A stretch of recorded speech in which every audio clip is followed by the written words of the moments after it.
உங்கள் வீட்டுக்கு வருகிறார் என்றால் முருக பக்தரா? நீங்கள் தீவிரமான முருக பக்தரா? சதா சர்வகாலமும் அந்த கந்தன் நாமத்தை சொல்லிக்கொண்டே இருப்பீர்களா? அப்படியானால் இந்த பதிவு உங்களுக்குத்தான். உங்கள் ஆத்மா என்னை பேசுகிறது. இந்த வீடியோ உங்களை இடத்தில் ஏதோ சொல்ல வருகிறது. உங்கள் வாழ்வின் வெளிச்சத்தை அடையாளம் காட்டுகிறது. நான் இருக்கிறேன், நீ கவலைப்படாதே. கந்தன் என்ற சொல்லுக்கு கவலை வராது. முருகன் உங்கள் வீட்டுக்கு வருகிறார் என்றால் சில உயிரினங்கள் வரும், சில அறிகுறிகள் தெரியும், சில அடையாளங்கள் உங்கள் வாழ்வில் அவ்வப்பொழுது வரும். உங்களுடைய வாழ்க்கையை ஒளிமயமாக மாற்றுவதற்கு ஏதோ ஒரு வகையில் முருகன் உங்களோடையே தொடர்கின்றார். ஆகையினால பாடி அலைத்தேன் உன்னை தேடும் நெஞ்சம், வாராயன் முருகா.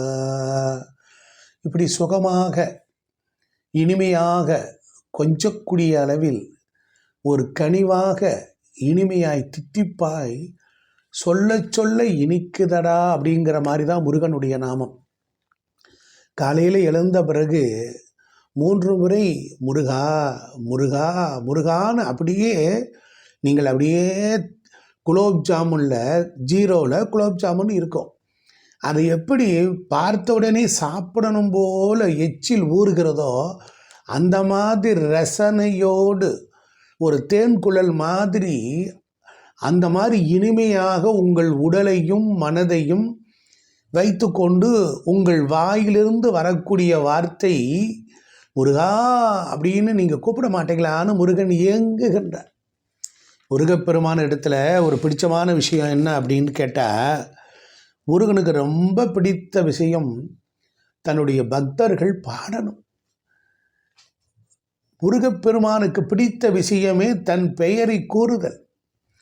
அப்போ காலையில் எழுந்தவுடனே சொல்லணும். அதுபோல் எழுந்து குளித்து நீராடுகின்ற பொழுது, திருநீர் அணிகின்ற பொழுது என்ன சொல்லணும்? உள்ளங்கையில் விபூதியை வச்சுட்டு ஓம்னு எழுதி அந்த அது சொல்லணும். வந்தவினையும் வல்வினையும் கந்தன் என்று சொல்லிட கலங்கிடுமே செந்தில் நகர் சேவகா, இன்று முழுவதும் என்னை காப்பாற்றவாயா அப்படின்னு சொல்லி விபூதியை வச்சு ஓம்னு எழுதி நீர் குலைத்து முருகா என்று சொல்லி ஒரு 16 இடங்களில் அந்த விபூதியை பூஷணம்னா முருகன் வந்து காவலாக நிற்கின்றார். என்சான் உடம்புக்கு சிரசே பிரதானம். அதனால் இந்த ஜென்மம் போதும்யா. இந்த ஜென்மத்தில் என்னுடைய நெஞ்சும் என் மனசும் இந்த உயிரும் ஒட்டிக்கிட்டு இருக்கு பாரு. அது இருக்கிற வரைக்கும், இந்த உடம்பு இருக்கிற வரைக்கும் உன்னை தவிர ஒருவரையும் நம்புகிறேன், பின் ஒருவரை யான் பின் செல்வேன். பன்னீர்கை கோலப்பா வானோர் கொடியவினை தீர்க்கும் வேலப்பான்னு பாடுறார். அதனால் கந்தன் என்ற சொல் இருக்கு பாருங்க, அவ்வளவு சிறப்பு. அப்படி ஒரு நீங்கள் முருக பக்தரா? அப்படி நீங்கள் இருக்கிறீங்களா? இந்த வீடியோவை பாருங்கள். வேல் வேல் சக்தி வேல், வேல் வேல் வெற்றி வேல்னு சொல்ல சொல்ல உடம்பில் ரத்தம் துள்ளி கொதித்து கொண்டு ஓடும். அப்படிப்பட்ட ஒரு அற்புதமான விஷயம். அதுபோல் முருகனுடைய பாசுரங்களை பாட முடியாவிட்டாலும் அவனுடைய நாமங்களை சொல்லிக்கொண்டே வரலாம். அதை பாடுறார் பாருங்க. கொஞ்சம் பொறுமையாக இருப்பா. எத்தனை நாளைக்கு தான் பொறுமையாக இருக்கிறது? வாழ்நாள் எழுதெல்லாம் கஷ்டமாகவே இருக்கு அப்படின்னு நொந்து போகிறான். அப்போ இப்படி முருகனை இறுக பற்றி கொண்டார். ஏன் முருகனை இறுக பிடிச்சது? பாட்டே முப்பாட்டே அந்த முருகனுடைய வரத்தால் உன்னை பெற்றான். சில பேருக்கு தண்டபாணின்னு பேர் இருக்கும், வேலாயுதம்னு பேர் இருக்கும், கந்தன்னு பேர் இருக்கும், வேலுச்சாமின்னு பேர் இருக்கும். இப்படியெல்லாம் பாட்டை முப்பாட்டை செஞ்ச புண்ணியம் அந்த முருகனுடைய அருள் கருணையினால தான் நம்ம வித்தாக விதையாக நம்ம தாய் வயிற்றில் பிறந்தோம். ஆக ஏற்கனவே நம்ம பாட்டை முப்பாட்டை செஞ்ச தவ வலிமை சோரம் போகுமா? போகவே போகாது. அதனால் அள்ளி கொடுப்பதில் வல்லமை பெற்றவன் அப்பன் பழனியப்பன் தினந்தோறும் நிறைய பேருக்கு கவலை வந்துக்கிட்டே இருக்குது, பயந்துக்கிட்டே இருக்கிறான். இன்றைக்கி நித்திய கண்டம் பூர்ண ஆயில், சோத்துக்கு வெளியில் இன்றைக்கி ஒரு வேலை வருமானார். முருகா அப்படின்னு ஒரு ஒத்த சூடத்தை பொறுத்து, ஆறுமுகம் ஆன பொருள் நீ அருள ஆதிபராசக்தி சிவப்பரம்பொருளேன்னு அவங்ககிட்ட சரணாகதி அடைஞ்சிடு, அவன் எல்லாம் கொடுத்துடுவான். அப்படி கால்நடையாய் வரும் மானிட ஜாதியை கண்டு என்ன செய்வா முருகன், நம்முடைய கவலைகளை போக்கிடுவா. அதனால தான் கந்தர் அனுபூதி பாட்டு ரொம்ப அழகாக சொல்லுது. இப்போ நான் இங்கே என்ன சொல்ல போகிறேன், நீங்கள் முருக பக்தராக இருந்தால் உங்களுக்கு முருகனை, அப்பா ஒரு முறையாவது என் கனவுல வாப்பா, உன்னை ஒரு முறையாவது பார்த்தரணும் அப்படின்னு கேட்கணும். பூவி பிரபஞ்சனே பூலோகநாதனே அப்படின்லாம் சொல்கிறாங்க. முருக பக்தர்கள் ஒரு நல்ல தெய்வீக சக்தி இருக்கும். அப்போ உங்களுடைய பக்திக்கு மெச்சி, உங்களுடைய அன்பு பக்தி, உங்களுடைய டெடிகேஷனுக்கு வந்து முருகன் என்ன செய்வார், அவர் தன்னுடைய உயிரினங்களை ஏதாவது ஒன்று அனுப்புவார். அப்போ இஷ்ட தெய்வ சக்தி இருந்தாலும் வரும். அதனால் தெய்வ சக்தியை, தெய்வ நடமாட்டம் என்பதுக்கு சிலருக்கெல்லாம் நம்பிக்கை இல்லை, அதை பற்றி நம்ம கவலைப்பட வேண்டாம். ஆனால் சில நேரம் தீய சக்தி இல்லாட்டாலும் கூட சில வீடுகளில் தீய சக்தி இருக்கிறதா நினச்சி பயப்படுறான் பாருங்க. அவன் மாற ஆள்லாம் ஒரு வேல் வச்சுருந்தா போதும், ஒரு முருகன் படம் இருந்தால் போதும். கேரளாவில் சொல்லுவாங்க, சோட்டானிக்கரை பகவதி அம்மனுடைய படத்தை ஒரு வீட்டில் இருந்தால் அந்த வீட்டில் ஏவல் பிள்ளி சூனியம் செய்கிற போவதற்கே அஞ்சுமா.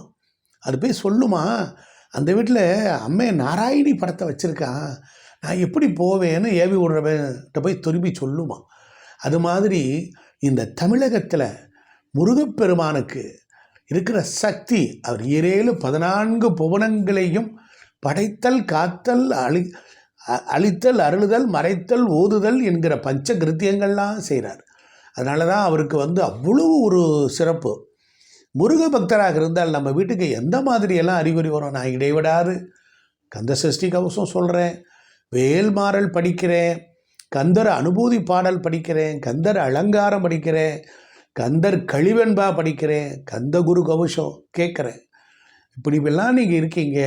செவ்வாய்க்கிழமை இன்னைக்கு விரதம் இருக்கீங்க, சஷ்டிக்கு இருக்கீங்க, கார்த்திகை நட்சத்திரத்தை அன்னைக்கு இருக்கீங்க, விசாக நட்சத்திரத்தை அன்னைக்கு இருக்கீங்க, கிருத்திகை நட்சத்திரம், இப்படியெல்லாம் இடைவிடாது விரதம் இருந்து எங்கள் அப்பன் முருகப்பெருமானை நீங்கள் வணங்குகிறீர்களா?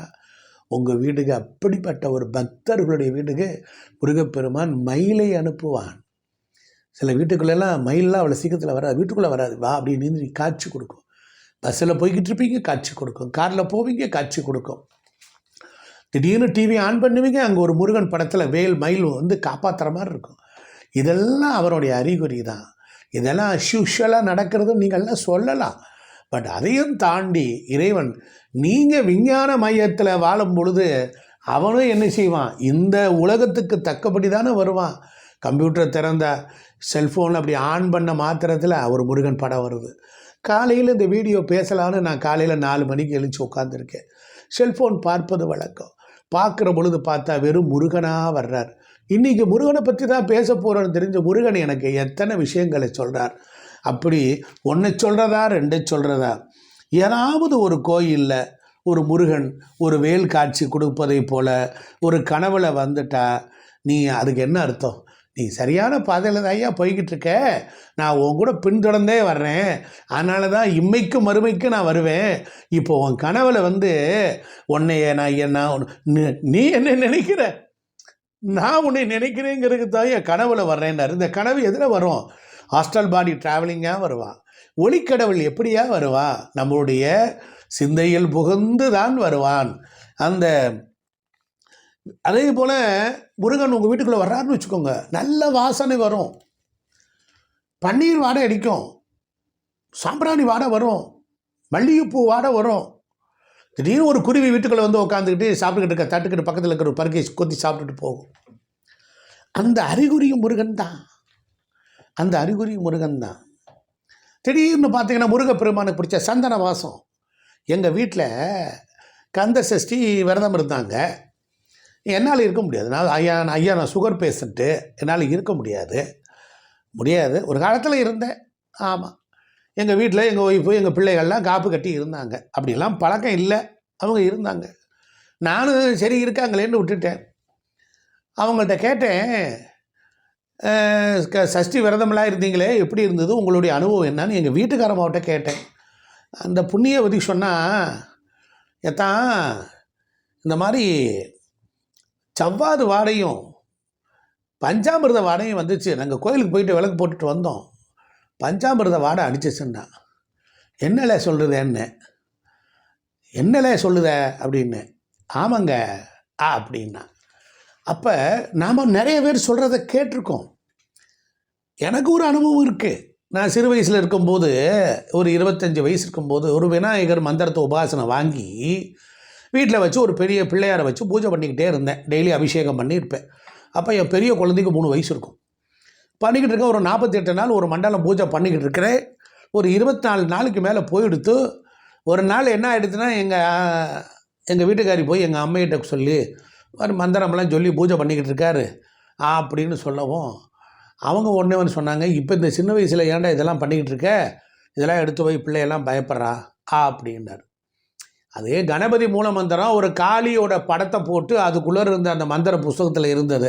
இந்த காளி பத்திரகாளி இப்படிலாம் பார்த்த உடனே நம்ம மக்கள் பயந்துடுவாங்க. உடனே நான் அந்த பூஜையெல்லாம் கலைச்சிட்டு எடுத்து வச்சுட்டேன். ஒரு நாள் என்ன பண்ணேன், நான் இப்போ பத்திரிக்கையில் அட்வர்டைஸ்மெண்ட்ஸில் இருக்கிறேன். ஒரு நாள் வீட்டுக்கு வெளியே போயிட்டு திருப்பி வரும்போது பார்த்தா எங்கள் ஆத்துக்காரி வீட்டுக்குள்ளே ஒளிஞ்சிருக்கா. கதவை திறந்த உடனே உள்ளுக்குள்ளார யானை நின்றுருக்கு. மிரண்டு போய் அலறி அடிச்சுட்டு பிள்ளையை தூக்கிட்டு ஓடியே போயிட்டான். இது மாதிரியெல்லாம் உங்களுக்கு வாழ்க்கையில் நடந்திருக்கும். முருகன் வந்து நிற்கிற மாதிரி ஒரு கிழவர் வேதியத்தில் பாம்பன் சுவாமிகளுக்கு காஞ்சிபுரத்துக்கு பக்கத்தில் கந்தக்கோட்டம்னு ஒரு இடம் இருக்குது. அது 2-3 கோயில்களுக்கு நடுவில் இருக்கும். பாதை தெரியாது. அப்போ காடாக இருந்த இடம். அப்போ முருகப்பெருமான் வந்து ஒரு குழந்தை வடிவத்தில் வந்து அவர் கையை பிடிச்சிக்கிட்டு போய் அந்த கந்தக்கோட்டத்தை கொண்டுட்டு போய் காட்டினாராம். காட்டி முடிச்சோடனே மறைஞ்சிட்டாராம். அப்படி மறைஞ்ச பிறகு அவருக்கு என்ன சொன்னாராம், முருகா, உன்னை நீ உயிரோடு நேரில் இருக்கும்போது உன்னை கட்டி தழுவி ஆலிங்கனம் பண்ண முடியல, உன்னை கொஞ்சம் முடியல, இது பண்ண முடியல, எனக்கு இதாக இருக்கும்போது அப்போ நீ என் கூடவே இருக்கணும்னு ஒரு வரம் கேட்டாராம். அப்போ சொன்னாராம், யார் ஒருவன் என்னை இருக பற்றி கொண்டு வணங்கி வழிபட்டு கொண்டு இருக்கிறார்களோ, அது எளிய குடும்பம் ஏழையாக இருந்தாலும் சாதாரணமாக இருந்தாலும் சரி, அந்த வீட்டில் நான் இருக்கிறேன் என்பதற்கு ஒரு நல்ல சுகந்த பரிமள வாசனத்தை நான் அந்த வீட்டில் கொடுப்பேன். அந்த வாசம் யார் வீட்டில் நல்ல மனமும் யார் வீட்டில் நல்ல ஒளியும் இருக்கிறதோ அந்த இடத்தில் நான் தான் இருக்கிறேன் என்று முருகப்பெருமான் பாம்பன் சுவாமிகளுக்கு சொன்னாராம். அந்த மாதிரி இந்த வீடியோ பார்க்குறவங்க வீட்டில் சில நேரம் முருக பக்தராக இருந்தால் சேவல் வந்துடும். முருகனுடைய வாகனம் மயில் வந்து கனவுலையும் காட்சி தரும், வேல் வந்து நிற்கும். அப்படி செவ்வாய்க்கிழமை விசாக நட்சத்திரம், சஷ்டி நட்சத்திரம், கிருத்திகை அன்று முருகனுடைய வாகனம் மயில் வந்து காட்சி தரும், கனவுல வரும். ஆகையினால ஒரு சில பேர்களுக்கு ஞானிகளுக்கு நேரில் வந்திருக்கு. ஆக மனக்கவலை இருந்தால் என்ன சொல்லுவோம், சில பேருக்கு மனசு நொந்து போய் கவலைப்பட்டு அழுதுகிட்டு இருப்பான். அப்போ ஒரு வாசகம் வரும். பஸ்ஸில் போயிட்டுருப்போம், ஏதோ ஒரு வண்டியில் இருக்குது, யாம் இருக்க பயம் ஏன்போம். இல்லை பக்கத்து வீட்டில் உதவி செய்யலாம் கேட்கலான்னு போவோம். அந்த வீடு சிட்ட வீட்டில் ஒரு முருகன் படம் இருக்கும், யாம் இருக்க பயம் ஏன்னு வரும். பார்த்த உடனே மனசுக்கு இருக்கும். இதையெல்லாம் முருகன் உங்களோடு வர்றார். ஆக தீவிரமான முருக பக்தராக உங்களை தவிர யாரும் இல்லை. அதனால் உங்களுக்கு பிறக்கக்கூடிய குழந்தைகள்லாம் பாருங்கள், செவ்வாய்க்கிழமை பிறக்கும், சஷ்டி பிறக்கும், சஷ்டியில் பிறக்கும், கிருத்திகையில் பிறக்கும், ரொம்ப அபூர்வமாக விசாக நட்சத்திரத்தை அன்றைக்கும் பிறக்கும். இப்படியெல்லாம் இருக்கும்போதோ உங்களுடைய பக்தியை மெச்சி இறைவன் அந்த அனுக்கிரகத்தை செய்கிறார். அவசர காலத்தில் உதவிக்கு வந்து நமக்கு யாராவது உதவி செய்வாங்க. அவங்க பேர் என்னன்னு கேட்டால் முருகன்னு சொல்லுவாங்க. ஆமாம், உங்கள் நண்பர்கள் பேர் கூட முருகனாத்தான் இருக்கும், உங்கள் உறவினர்கள் வருகை முருகனாத்தான் இருக்கும். அதனால் பரமனினுடைய திருமகனே அழகிய தமிழ் மகனேன்னு பாடலாம் கூட பாடுறாங்க. நம்முடைய தலையெழுத்தெல்லாம் மாற்றக்கூடியது திருச்செந்தூர் முருகப்பெருமான் தான். அதனால் அவசர கால உதவி. அதே போல் நாம் படிக்கும்போதே முருகன், நம்ம ஒரு வேல்மாறல்னு ஒரு புக்கு எடுத்து வச்சு படிச்சுக்கிட்டு இருப்போம். பக்கத்தில் ஃபோன் வரும், பார்த்தா அதில் முருகப்பெருமானுடைய படம் வரும். ஓம் சரவணபவன்னு சொல்லலாம், ஓம் சரவணபவன்னு சொல்லலாம். இதுக்கு பேர் சடாட்சர மந்திரம். ஓம் நமச்சிவாய அப்படிங்கிறது ஸ்தூல பஞ்சாட்சரம், சிவாய நமங்கிறது சூக்கும பஞ்சாச்சாரம். ஓம் நமச்சிவாயனா எல்லாம் கிடைக்கும், சிவாய நமன்னா சிவனே கிடைப்பார். இப்படி இந்த இரண்டும் சொன்னதற்குரிய அற்புதமான பலன் ஓம் சரவண பவ. இப்படி பேசும் கடவுள் முருகன் நினைத்ததை முடிப்பார். உனக்கு அருள் வேண்டும் அப்படின்னா கண்ணீர் சொட்ட சொட்ட திருப்புகழ் பாடலாம். கனவில் வந்து காட்சி தருவார். இந்த பிரபஞ்சம் முருகப்பெருமான் வகையிலேயே உங்கள்கிட்ட வந்து பேசும். வந்தவினையும் வருகின்ற வல்வினையும் கந்தன் என்று சொல்ல கலையும். அதனால் உங்களால் ஒரு வேல் வாங்க முடியல, 48 நாள் வேல் மரல் பாருங்கள், யாராவது உங்களுக்கு கூப்பிட்டு விட்டு ஒரு வேல் பரிசு கொடுப்பார்கள். இப்படி வெளியாட்கள் இருக்கிறார்கள், பல அதிசயங்கள் நடத்துவார். சந்தனம் வரும், பன்னீர் வரும், பன்னீர் ரோஸோடு கலந்து வரும், மல்லிகைப்பூ வாசம் வரும்.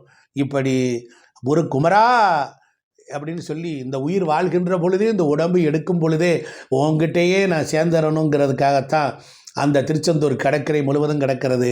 நம்ம எல்லாம் யோகவானாக, ஞானவானாக, பக்திமானாக மாற்றுவதற்கும் நம்முடைய வாழ்வில் எதை கேட்டாலும் கொடுக்கறதுக்கு ரெடியாக இருங்க. கொஞ்ச காலம் ஒரு விடிஞ்சால் சரியாக போகுங்கிறான். எப்பொழுது விடியும் முருகா என்று சொல்லிக் கொள்வதற்காகவே நாவில் தழும்பேறும் வகையில் கந்தா, கடம்பா, கதிர்வேலா, கார்த்திகை மைந்தா என்று நாம் சொல்லிக்கொண்டே இருப்போம். நம் வாழ்வு நிச்சயம் மலரும். நீங்கள் முருகனாக இருந்தால் உங்களுக்கு அருகில் முருகன் இருந்து கொண்டே இருப்பான். அதனால் அந்த முருகன் உங்களுக்கு சிவபெருமானுடைய மகன். அவன் மங்களத்தை தரக்கூடியவன். அவன் உங்களுக்கு சகல சௌபாக்கியங்களை எல்லாம் கொடுப்பான். இந்த அளவிலே இந்த உரையை நிறைவு செய்கிறேன். கவலைப்படாதீர்கள், யாமிருக்க பயம் வேன். திருச்சிற்றம்பலம். மறக்காமல் இந்த வீடியோ பார்க்குறவங்க உங்கள் நண்பர்களுக்கு ஷேர் பண்ணுங்கள். நம்ம சேனல் பக்தி சேனல் சப்ஸ்கிரைப் பண்ணுங்கள். உங்கள் கேள்விகள், சந்தேகங்களுக்கெல்லாம் நான் பதில் தர்றேன். நன்றி, வணக்கம். திருச்சிற்றம்பலம்.